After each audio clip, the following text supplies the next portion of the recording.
नमस्कार।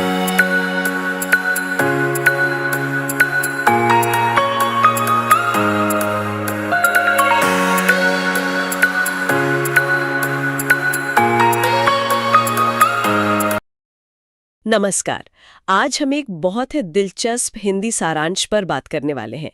ये Paulo Coelho की जो मशहूर किताब है द अल्केमिस्ट, उस पर आधारित है और इसका शीर्षक है रसायनवादी सपनों की एक जादू यात्रा। ये स्टोरी विद अलग से है। तो आज हम इसी सारांश के जरिए कहानी के जो गहरे मतलब है उन्हें समझने की कोशिश करेंगे। कहानी है एक स्पेनिश लड़के की, सैंटियागो। चरवाहा है, उसे मिस्र में पिरामिड के पास खजाने का सपना आता है और फिर उसे एक बूढ़ा राजा मिलता है, मेल्कीसेदक। वो कहता है कि ये सपना ये उसका पर्सनल लेजेंड है, मतलब जिंदगी का असली मकसद। राजा की एक लाइन बहुत मशहूर है और सारांश में भी है, जब तुम किसी चीज को पूरी शिद्दत से चाहते हो तो पूरी कायनात उसे तुमसे मिलाने में लग जाती है। लेकिन ये कायनात ये कैसे मदद करती है? क्या ये सिर्फ हमारी इच्छा है? हाँ, ये लाइन सुनने में तो बहुत अच्छी लगती है, पर ये सारांश इसे सिर्फ इच्छा शक्ति तक नहीं रखता।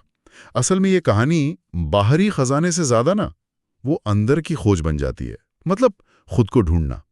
इसमें खास जोर है संकेतों पर, ओमेन्स पर। उन्हें पढ़ना, अपने दिल की सुनना, ये तरीके बताए गए हैं जैसे कायनात मदद करती है। अच्छा, तो सैंटियागो फिर सफर पर निकल पड़ता है, भेड़े वगैरह बेचकर अफ्रीका पहुंचता है और जैसा अक्सर होता है शुरू में ही उसके साथ वो लुट जाता है वहां। सारांची से कैसे दिखाता है? मतलब बस एक बुरी किस्मत? नहीं, सारांची से बुरी किस्मत की तरह नहीं दिखाता, बल्कि जैसे ये सफर का एक जरूरी हिस्सा हो, एक शुरुआती झटका जो शायद उसे तैयार करता है। वो कांच की दुकान में काम करता है, पैसे बचाता है, पर उससे ज्यादा वो वहां धैर्य सीखता है, मेहनत का मूल्य समझता है। ये सब आगे रेगिस्तान की मुश्किल यात्रा के लिए बहुत जरूरी साबित होता है और यहीं से वो असल में संकेतों को नोटिस करना, समझना शुरू करता है। रेगिस्तान की यात्रा आपने जिक्र किया, सारांश में है कि वो प्रकृति की भाषा सीखता है।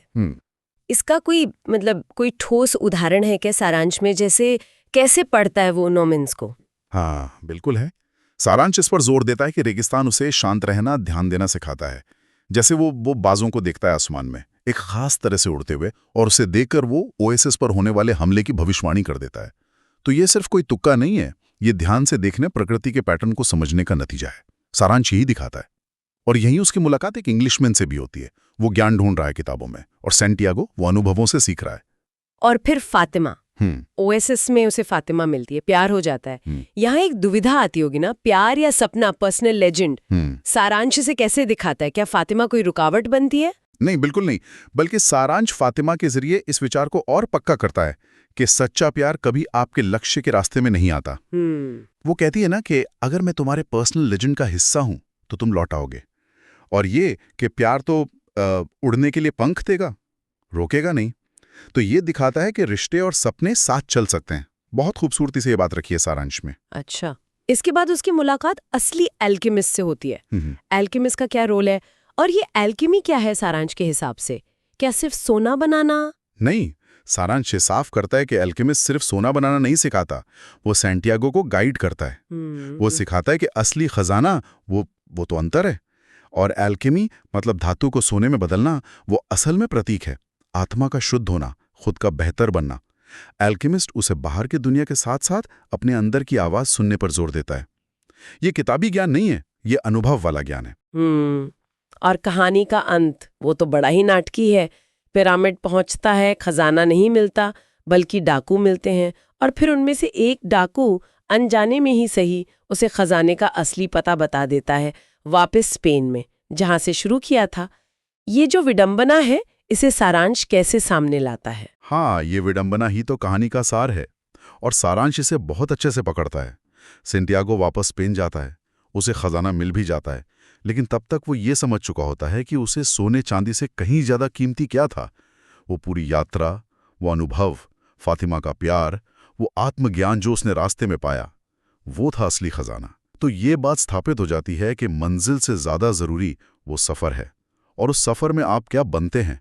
तो कुल मिलाकर देखें तो स्टोरी विद अलख का ये सारांश द एल्केमिस्ट के जो मूल विचार हैं उन्हें पकड़ता है कि अपना पर्सनल लेजेंड ढूंढना, उसे जीना, यही जीवन का मकसद है। पर यह सिर्फ मंजिल पाना नहीं है, ये उस रास्ते पर चलना, सीखना, बदलना, वो पूरी प्रक्रिया है। और मुश्किलें, वो तो इस प्रक्रिया का हिस्सा है ही। बिल्कुल सही कहा। ये कहानी हमें यही याद दिलाती है कि अपने सपनों के पीछे जाने में हिम्मत लगती है, अपने आसपास के संकेतों पर ध्यान देना होता है और ये समझना होता है कि असली दौलत बाहर नहीं, वो अंदर है, अंदरूनी विकास में। जैसा सारांश में भी कहा है, रास्ता ही मंजिल है। हाँ, और इस सब के बाद एक सवाल मन में आता है, सोचने लायक है। अगर हर किसी का एक पर्सनल लेजेंड होता है, तो आज के ज़माने में, हमारे समय में उसे पहचानने के संकेत क्या हो सकते हैं? क्या वो आज भी उतने ही रहस्यमयी हैं जैसे सैंटियागो के लिए थे, या उनका रूप बदल गया है? इस पर सोचा जा सकता है।